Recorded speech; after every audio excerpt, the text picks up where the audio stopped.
the executive director of Dominican Writers. ¿Quién no sabe de nosotros? Oh, nobody raised their hands o no quieren un boche. Una de las dos.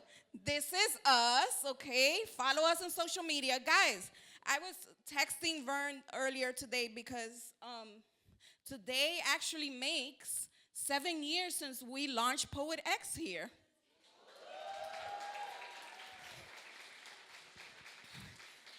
It's, ¿cómo es que dicen? Full circle, full círculo. Right? So, which makes me immensely happy because it was in 2018 that I decided to give my all to Dominican writers. I still got a full-time job though, but which no one believes. I do have a 9-to-5 that pays my bills, okay? But I also do manage DWA full-time. It's my passion project to make sure that I put a Dominican book in each one of your hands. So in 2015, when you Google Dominican writers, we had Julia Alvarez, Angie Cruz, and Juno. That was it online. Okay? Now you type in Dominican writers, go ahead, try it. Try it. Well, some of y'all try it because I think we're like the first 15 pages on Google. Okay? Now, I've managed to put Dominican writers en la sopa de todo el mundo. En el sancocho de todo el mundo, right?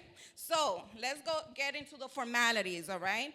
This event is in partnership with my big sister, my second home, Word Up, okay? If you don't know who Word Up is, it's the table giving you the books that you paid for, okay? With bookmarks that we are giving away for you guys all. So, Word Up was started up as a pop-up bookstore on 170, what was it, 176 and Broadway? In a pharmacy that people shut down and they decided to do a pop-up. It lasted a few months, then it lasted a few more months, and then they did a GoFundMe, and now they have Word Up Bookstore, which is now, what, since 2011, Vern? What, how long is that? 2014? Almost, look at that, a teenager. But not a regular old teenager, un teenager que no da carpeta, okay? So, we all love Word Up, and in order for you guys to help sustain Word Up and the wonderful community work that they do, we ask you guys to become a sustaining member, okay? So, en la mesita allí, with Vern, there's a little piece of paper here, and you probably got it. It has a QR code. Click on it. Give him some of your money. Algunos de ustedes están jugando la loto y nunca se lo van a ganar. So take that lotto money and put it to Word Up. Become a sustaining member. There's dope benefits. I know because I'm a member, okay? So please support them, okay? And the way you support us, DWA, is by coming out to these events and showing people that Dominicans read, right? Y aquí tenemos unos cuantos hombres. If you a guy, raise your hand, please. Yes, because I am so very proud of y'all. I am. Literacy among men is not that high. Not to diss you. It's not a diss, guys. I'm trying to change that. And, you know, the many of you that are here means that I'm doing a good job. Okay? So it's wonderful that you're reading because there's this perception out there that Dominicans don't read, but I'm like, who? Because I'm surrounded by readers, and I read. Last year I read 83 books. Don't ask me what kind. Okay? I'm going to keep that to myself. But anyway, yeah, listen and don't judge. Okay? Tonight, we are here to celebrate the power of Dominican storytelling. I might start crying, but ignore me.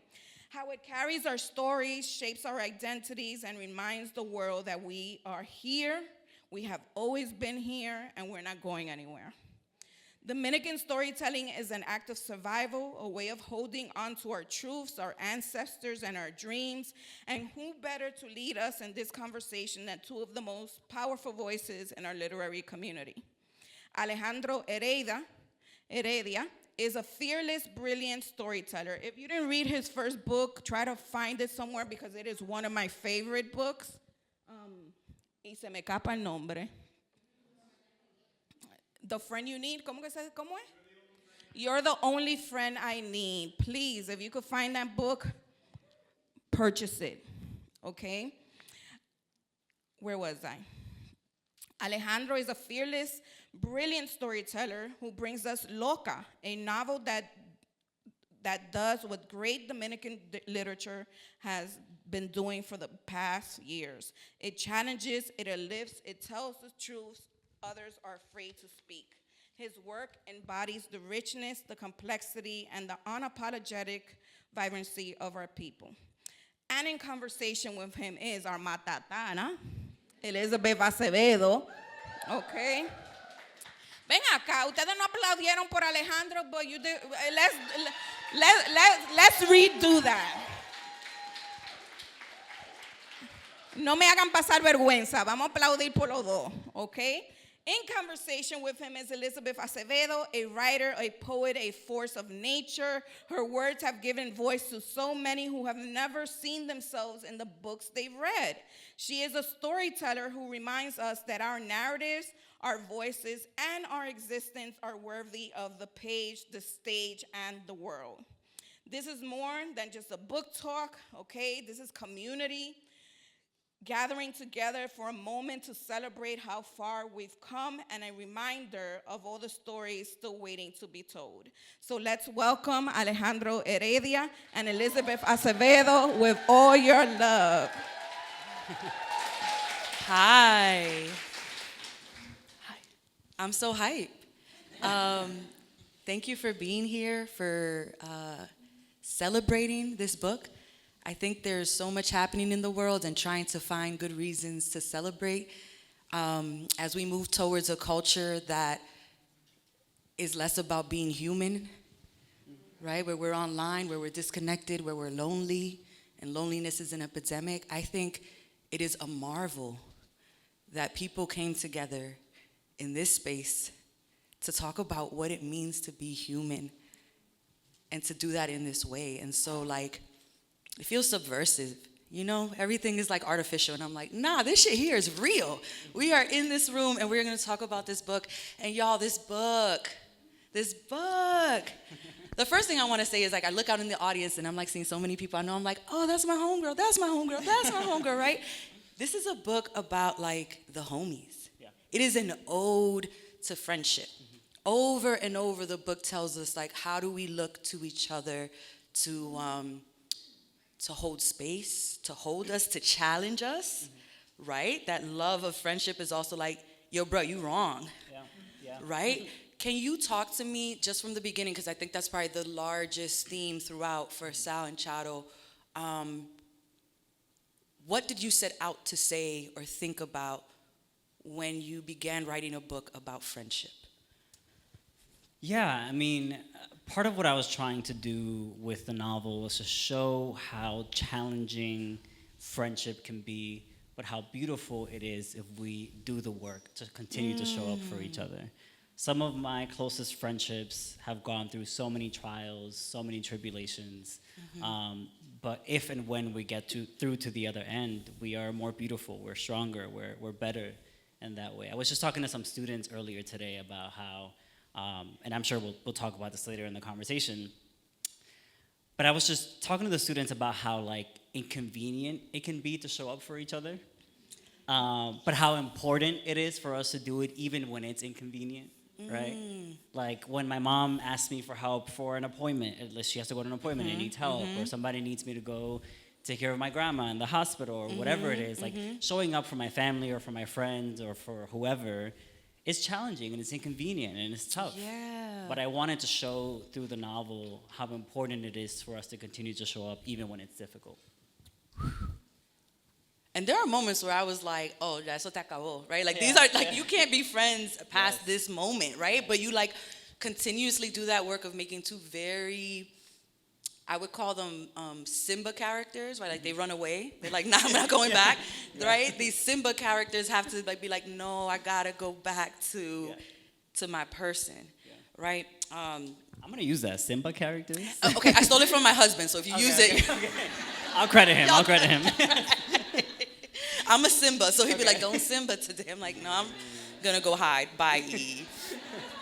Is he Aquarius? You're an Aquarius, right? I'm an Aquarius. He's a Libra, so the balance is important. He's gonna be like, you just be stealing my lines.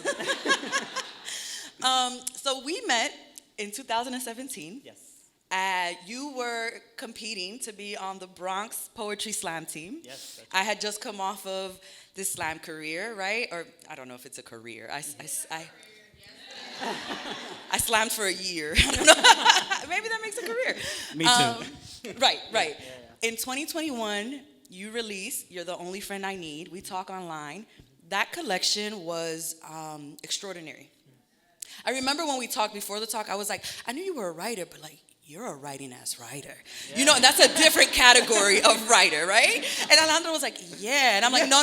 I'm sorry. It's just a lot of people write, but you write. Yeah. And there was this story in there, which the book is named after, about these two young men who are kind of exploring queer culture in the Dominican Republic.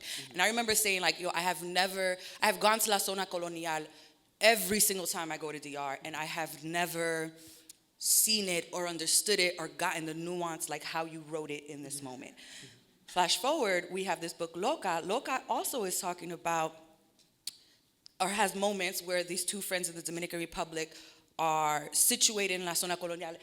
I want to know how much of LOCA came from the short story collection. Yeah. How much of it is rooted in that? What did we borrow, or what did you say after I wrote the short story? I arrived here, because I saw so many threads, and even to your poetry, that I was like, oh yeah, this is what it means to be with a writer's work for a long time. You start seeing all the nuances of what they're planting. Yeah, I mean, that's a really good question. I feel like the seed of the story, the short story, came from wanting to, I'm always asking myself, what if? So much of my fiction comes from the place of like, what if my life was this way, or what if my life was that way? And so I wanted to ask myself what it would have been like to have a queer adolescence in Santo Domingo, because that was not my life.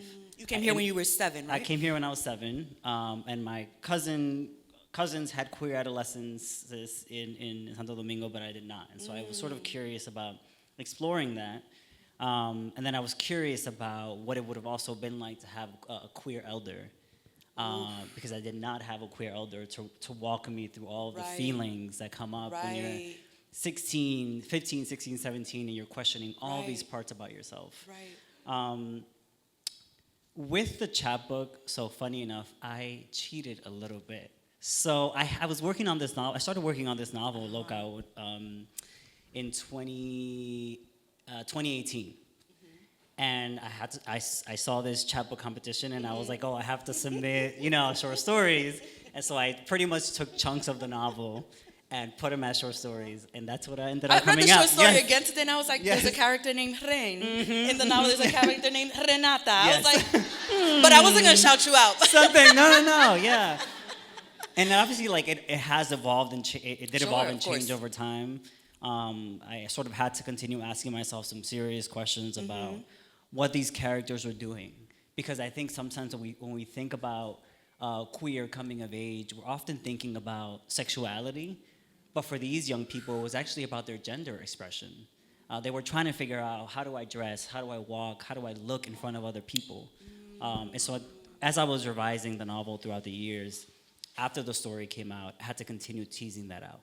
I hadn't thought of that, right? Like that so much of it is like, how do I perform? Yes. Yeah. Right? And I'm thinking here even Chado, who at points is asking, how do I perform motherhood? Yes. Right? How do I perform womanhood? How do I perform, right? That even though she is not a queer character per se in that same way, but like, she's still one of the LOCAs. Yeah. Right. Yeah. And I think some of the choices she makes would have us, it's a societal rejection that a lot of us would be like, that is a marginalized decision Yes. right? Yes. That pushes you. Oh man, now I want to go back. Okay. What did this book teach you about yourself? And what did it teach you about craft? Yeah.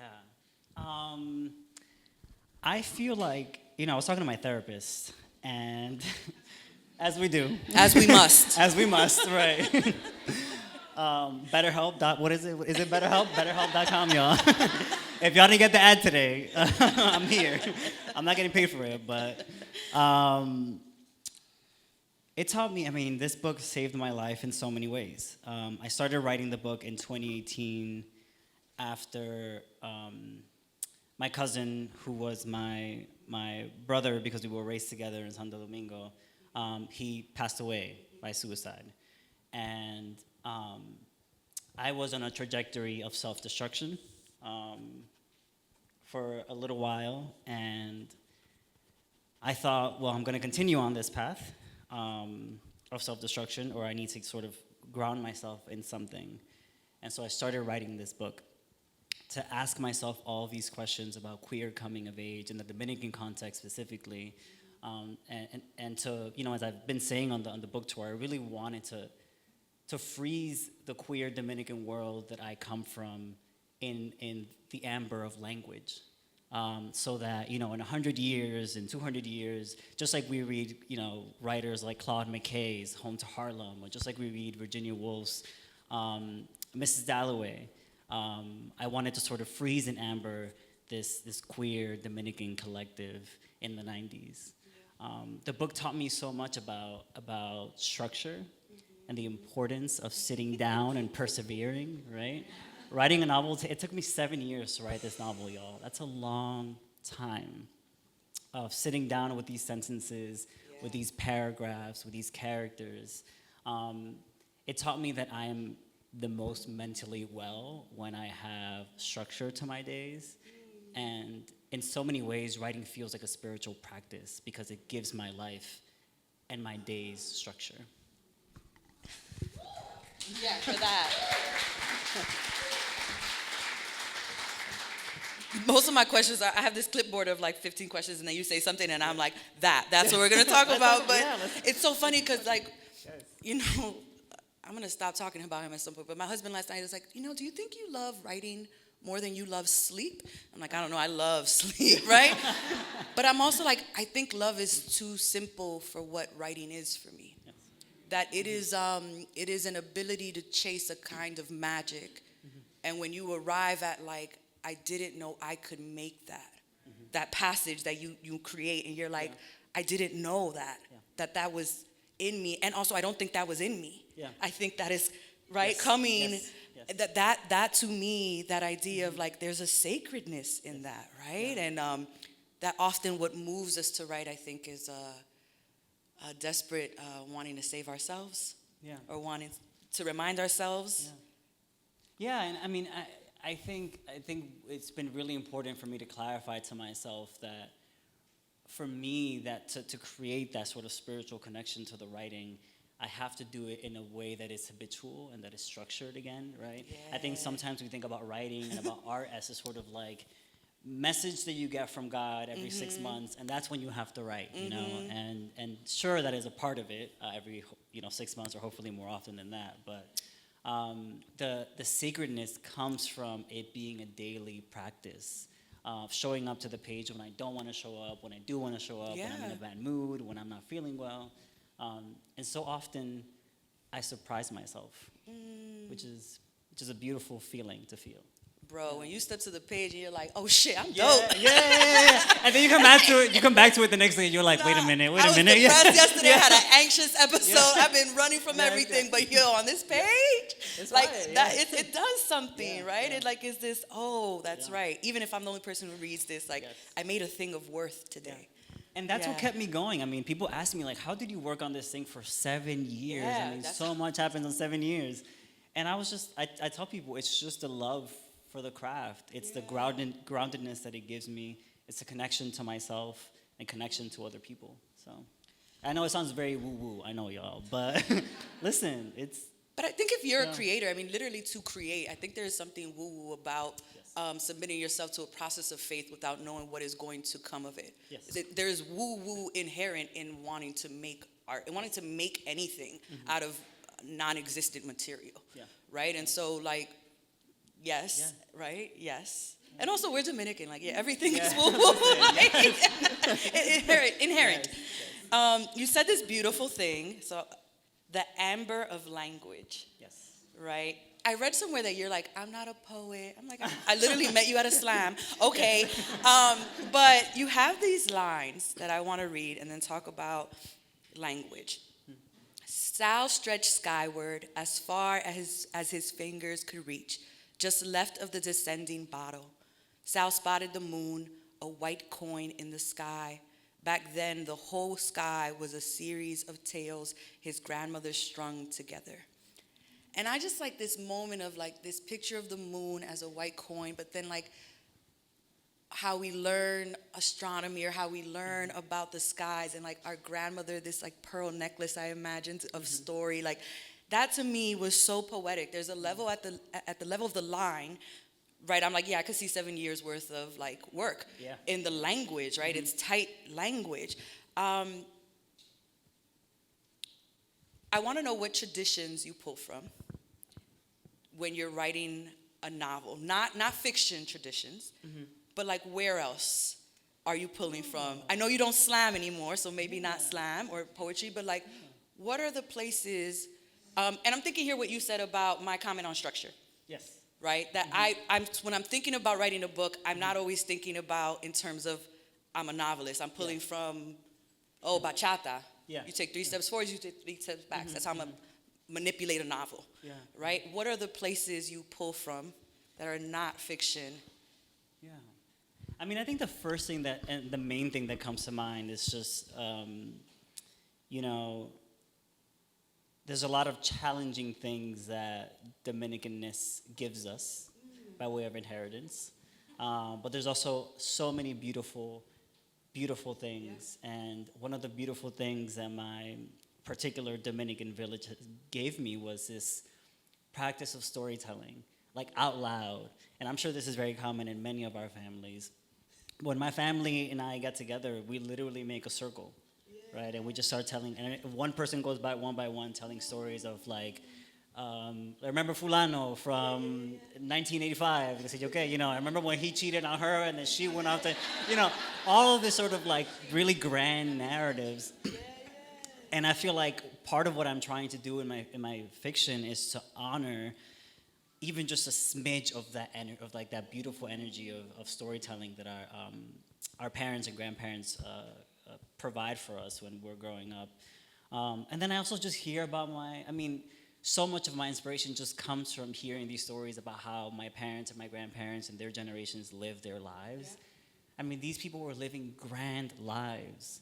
And like, I think about Toni Morrison, who sort of talked about her ancestors, and she would say, in so many ways, these people did not know one day from another. They were just going on and on and on without really thinking about it or conceptualizing it.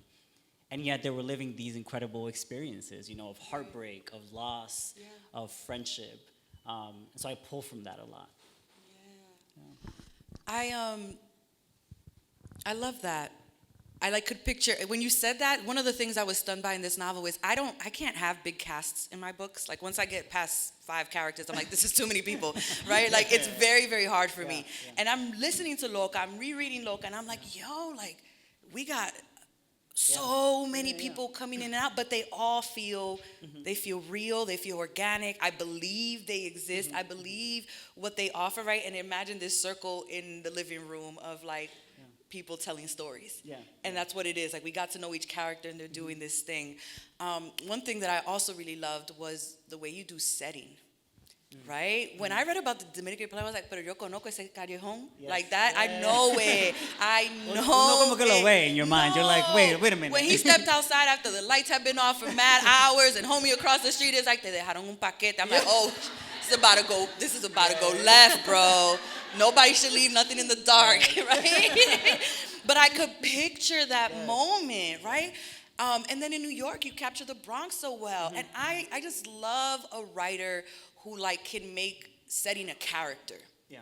Right? Because I think for so many of us, especially if you're here and you have this relationship to DR, right?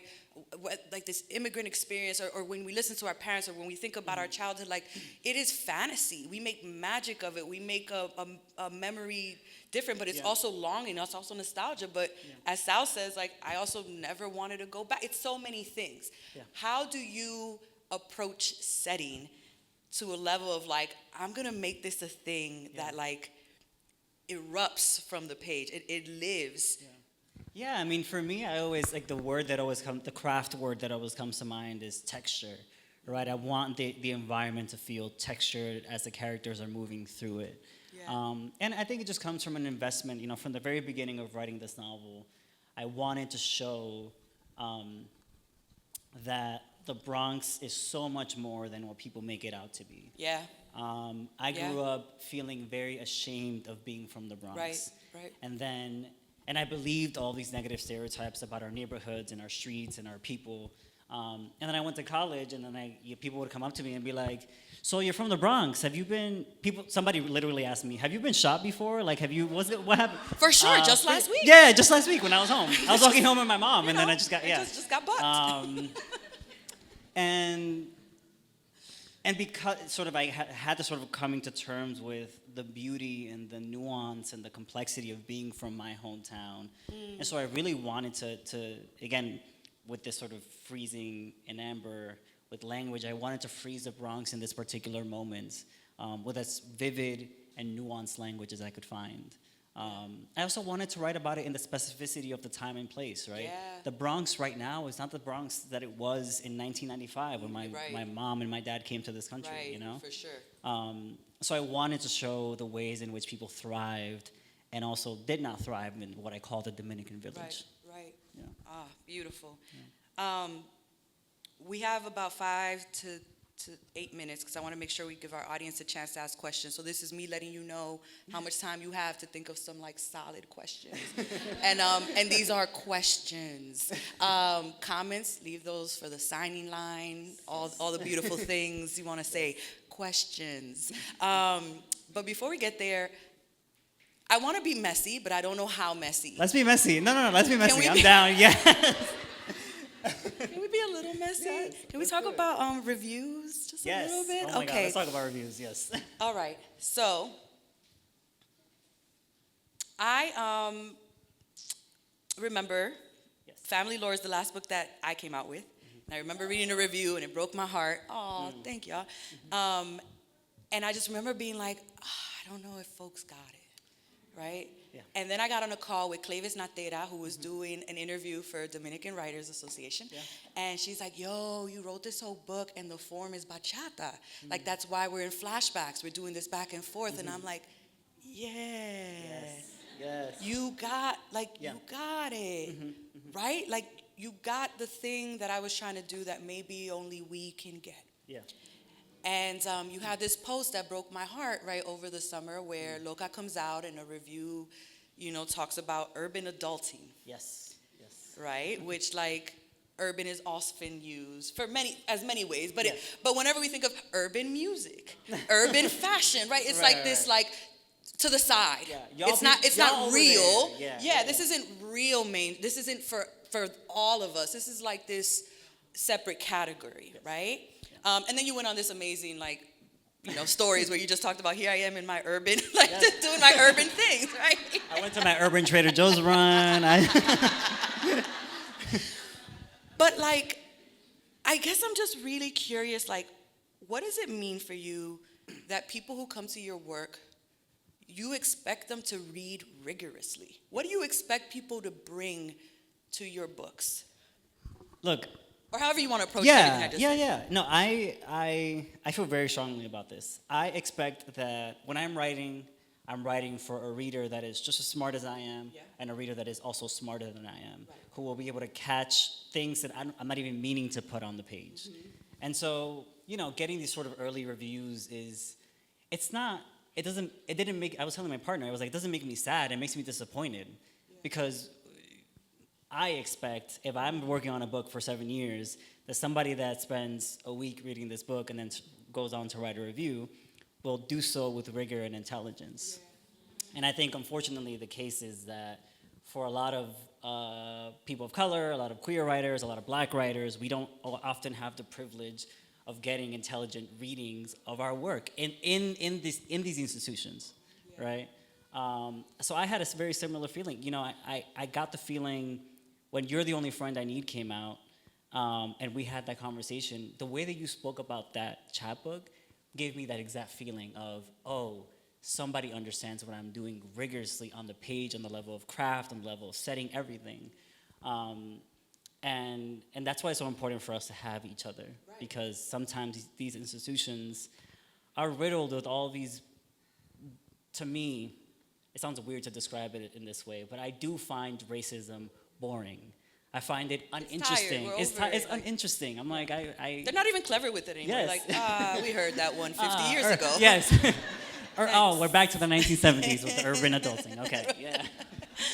Word. So shout out to the folks in the room who have, you know, your Instagram accounts for books. Shout out to those of you who are reviewers, who you're bloggers, who are breaking your way into making sure that your understanding of these texts, the context you're coming with, which we are embedding into these texts, that you're like, oh, bro, you just didn't get it. Because this is what's at play, right? Mm-hmm. Because we're writing, but this relationship of reader and writer and also critic is so important, that you all see things that the majority doesn't always get, right? And like, not that we should be doing it for them anyhow, but like, I think it is bolstering to writers to be like, word, okay, this project I spent almost a decade working on, like, you got. Yeah, I always tell readers at events like this that you are all the tastemakers. Yeah. We look towards the New York Times, or we look toward these institutions, and certainly they have a huge impact on the culture, and they make the culture in a lot of ways. But also you, with your money and your intelligence and your eyes and your support, you all make the community that allows us to have careers. How many people on those lists and all those things cannot fill a room of 200 people? Yeah, that's right. You know what I'm saying? Yes. Like, oh like my God. this is a different kind of thing at play. Yes. And so, yeah, shout out to y'all for making this moment. I have some lightning round questions, just like. Let's do it. Okay. Yes. All right. Bet. So, if you could give one character from LOCA a piece of advice, what character would it be, and what would you tell them? I would tell Sal, you gotta chill out, man. You gotta chill out. Pobre calm Sal, down. Just calm man. down, man. He just needed a lot of hugs. There were moments I'm like, you need a hug. Yes. Another character in the book Sal works in an ice cream shop. Yes. At one point, there's a character who practices baking as a form of redemption, softness, and accountability. If you could give a sweet treat to someone you love, what would you give them? Okay. If you're like, I love you so much, ten Yes. un flan. No. This is very specific, y'all. And I'm about to put you on. What is this the ice cream shop that's uptown? Sugar Hill. Okay, go to Sugar Hill Creamery and try the blueberry cheesecake ice cream. It is the best ice cream on the planet. Blueberry cheesecake, ice cream, Sugar Hill. Sugar Hill. That's what you give someone you love. Yes. He loves you. Loves you, okay? Go. That's what I heard. Okay, what is your astrological sign, and is it accurate? I'm an Aquarius, Sun. You're an Aquarius too? Sun. Yeah, That's right. A week or two ago? Yeah, a couple weeks ago, yeah. So, yeah, I'm an Aquarius. What time were you born? What time was I born? 1:15. So I'm an Aquarius sun. I'm kind of a monster, sorry. It's good to know that about yourself. Yeah. I'm an Aquarius sun, Gemini rising, and Scorpio moon. Oh. I know. The room was like, ooh, yikes. Okay. All right. Last question, audience, and then it's on you. Unrelated to writing, and doesn't have to be a lightning question.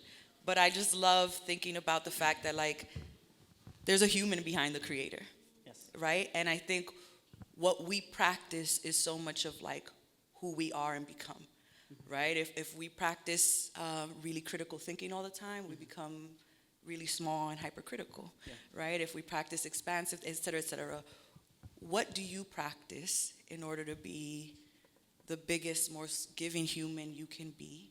And how do you care for yourself?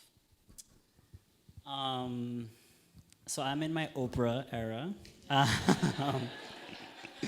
My auntie era, listening to Oprah. Oprah says this thing, just so many beautiful gems that I think people don't always hear because of the veneer of Oprah. But she says that it's really important to pay attention to your life because your life is guiding you and telling you and teaching you so many things about how to move forward, how to take just the next step that's right in front of you. And so for me, I try to be very spiritually connected to myself, first and foremost, and then to what's in front of me.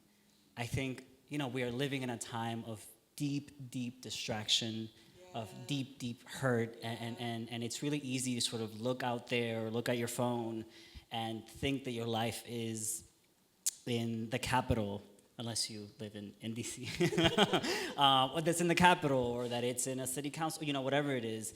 And certainly it is critically important for us to continue showing up in a political way, but it's also really important for us to continue showing up in our lives and to not be distracted by the algorithms and the institutions that are making a lot of money by you being distracted from your own life. And so what I try to do is that I try to pay attention to myself, to my partner, to my friends, to my circle, and then if I can give more, then I give more, But it has to start at home first. Beautiful.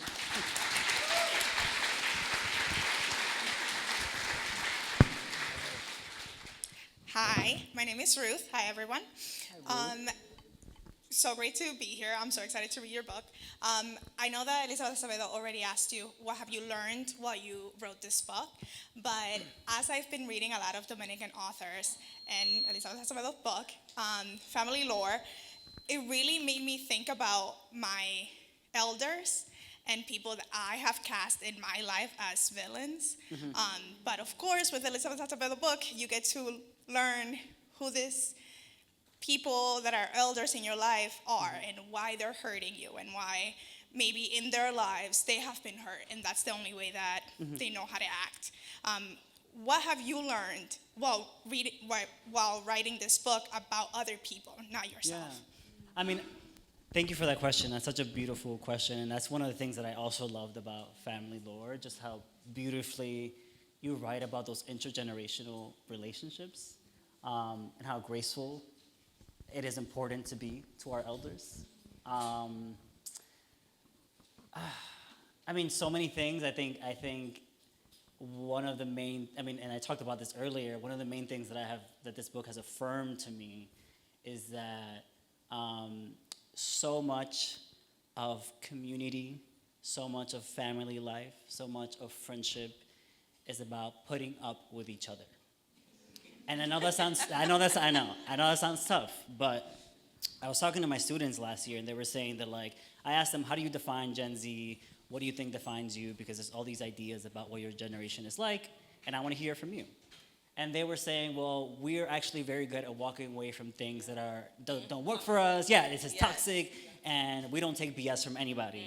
And I told them, I was like, look, I think that is a very honorable thing. There are so many people who put up with situations that they shouldn't be putting up with.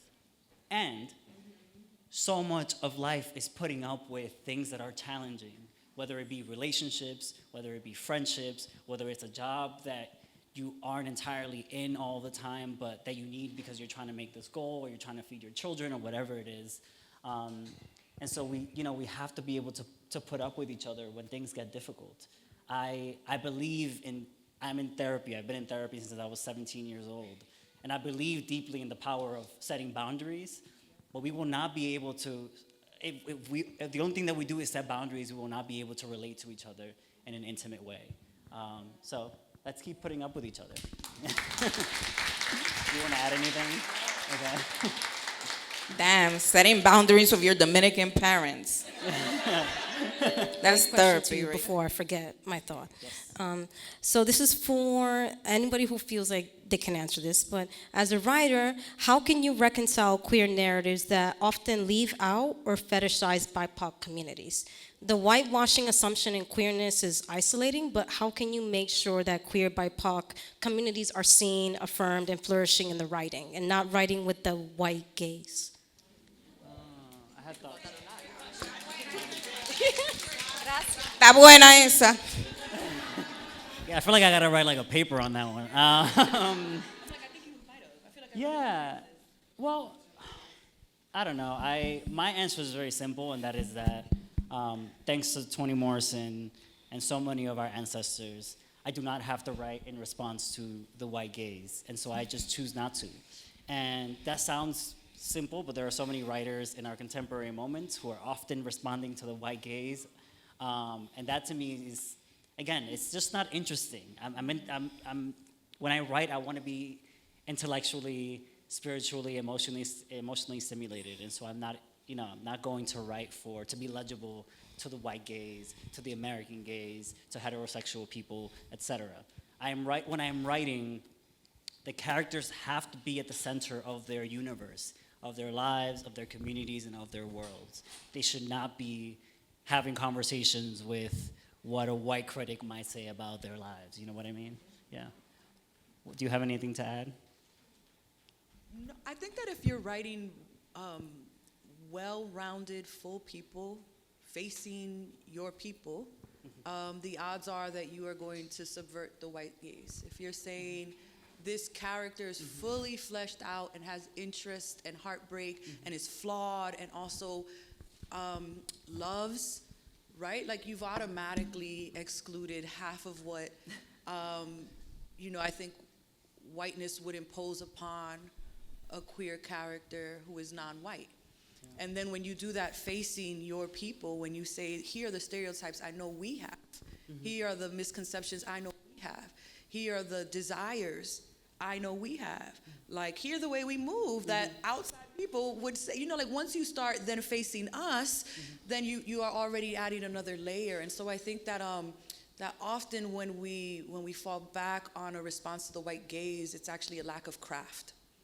It's that we need to be better writers and better at defining who we're writing towards. Yeah, and I want to add to that, when I was writing this book, for me, it was really, really important not to be falling into any stereotypical narratives about Dominicanness.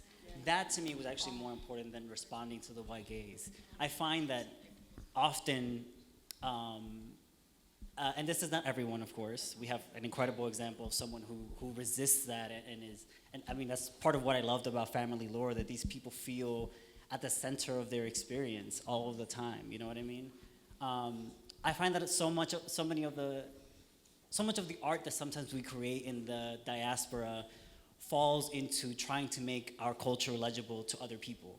So here's a plátano symbol, and then here's a this symbol, and here's a café bustelo symbol, and all these sort of symbols that I think, sometimes I'm like, why is that symbol there? I know that we eat plátano all the time. Yes. Why, you know what I mean? Like, I had some this morning, so who is this for? Yeah. You know what I mean? It's like italicizing. Yes, it's like italicizing the Spanish, right? This wasn't for me then, yes, right? Because exactly. you're othering. Yes. Yeah, you're creating a symbol of like who you think is the reader. Yes, and so part of my investment is in then what I sort of write about in other pieces is opening up the Dominican universe so that we are seeing all the narratives and the stories and the symbols that we are not getting when we are always focusing on the same 3 or 4 narratives or symbols. I don't want to read another story about the Trujillato. I'm sorry. There's so many other stories that could be and need to be told. So, yeah. Buenas noches. I wanted to know how connected are you to the queer community in Dominican Republic and to the academic queer community? And is there a plan to also traducir el libro? I mean, yeah, that's a dream. We got translators. Yes, we do, yes. I am pretty connected to queer Dominican folks on the island. I did go there in 2020, right before the pandemic started, to do some sort of like in-person research, to have a lot of conversations with people. I write about Parque Duarte, for example, and I was only able to write about that because I went there and I experienced it myself in so many ways. I don't know that I'm super connected to. I don't know that I'm connected to a ton of. I mean, I guess I have queer academic friends. Yeah, I think so. But yes, I mean, that's part of the conversation that we'll be having with my agent in the next couple of weeks about translating the book. so that it reaches readers in Spanish. Yeah, make sure it's the Dominican translator. Oh, 100%. ¿Te imaginas? Like a Yeah, Yo me imagino. yeah, a gringo from Spain. Liz knows. No, yo me imagino. She don't gotta imagine. But shout out to the translator for Family Lore There you go. and Yes. for my publisher, who was very good about making sure that that book had a Dominican translator, and I think the response shows Yeah. that. But yeah, if you work for a Spanish language publisher, let them know you want LOCA translated, because that's how it works. We need someone to acquire the Spanish rights and bring it into the Spanish language. So if you have connections. Yeah. And if I can share just one last note about I feel like I have to say this at events, because people are often asking me, how do we support the book? How do we support you as a writer? All these things. I always tell people, and this is capitalism speaking through me, but the best way to support the book is by buying the book. Again, I said this earlier, but you are all the tastemakers. I can't tell you the amount of barriers that a queer Dominican writer has to sort of overcome in order to be read by a wider audience. And so you showing up here today makes an incredible difference. You reading the book, sharing the book with your loved ones. That's how we move forward, and we make space, not just for me and for us, but for other Dominican narratives that need to be told. And review the book. Yes. If you get it from your library, if you get it, I love Libby, right? Wherever you get it from, if you share it in a book club and you all share the same book, but like, I'm the kind of reader that I'm like, oh my God, I love that. And I'll tell like 2 people, but I never post on Goodreads or on anything, but like, those things really matter to the people who open the door. Yeah. Like how many reviews, what kinds of reviews. And so if you've ever had a book you loved, of which I know LOCA is going to be your next one, like, maybe this is the day that you're like, all right, I'm gonna go post 5 stars and be like, esta vaina estaba Lit. Word. Awesome. Thank you all so much for coming.